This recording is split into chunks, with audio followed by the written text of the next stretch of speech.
Seriously আমি না বুঝতেছি না তুমি এরকম কেন করতেছো। তুমি আমাকে বলো, বিএসসির জন্য আমার কানাডাতে স্কলারশিপ সহ সবকিছু রেডি ছিল। তুমি বললে এখন গেলে নাকি আমি তোমাকে হারাবো, তোমাকে অন্য কোনো ছেলের সাথে বিয়ে দিয়ে দিবে। ওকে ফাইন, সবকিছু ক্যান্সেল করলাম। তারপর তুমি বললা তোমার বাবা বলছে যে বেকার কোনো ছেলের সাথে বিয়ে দিবে না।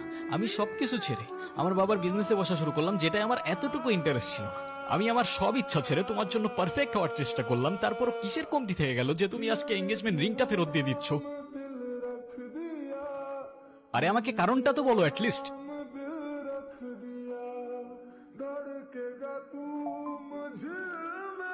কোনো কারণ নেই, আমার মনে হচ্ছে না আমাদের একসাথে থাকাটা পসিবল।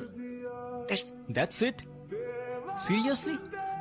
এত কথা বাড়ানোর কোনো মানে নেই, অযথা সময় নষ্ট করো না। সময় তো তুমি আমার নষ্ট করছো।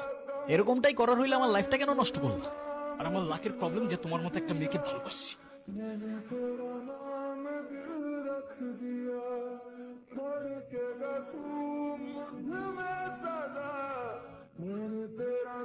বাই।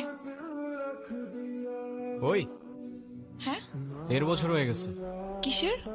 প্রতিদিন তোমার এখান থেকে ভার্সিটিতে নিয়ে যাই, আবার এনে ড্রপ করি। হ্যাঁ তো। আমি কি রাইড শেয়ার করি? না। তাইলে তেলের টাকা তুমি দাও। না, কেন লাগবে? দিব। মারবো একটা। আচ্ছা তোমার কি আমার ইফোর্টস গুলো চোখে পড়ে না নাকি? তুমি কি বাই এনি চান্স আমাকে প্রপোজ করতেছো? ইয়েস। দম নাই, এভাবে কেউ প্রপোজ করে? কত করে?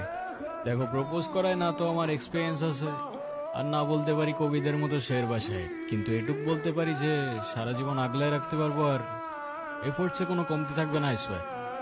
কসম কাটা ভালো না, কাঠগোলাপ আমার পছন্দ তাই নিচ্ছি, আর তোমার ব্যাপারটা আমি ভেবে দেখবো। By. I'll take that as a yes.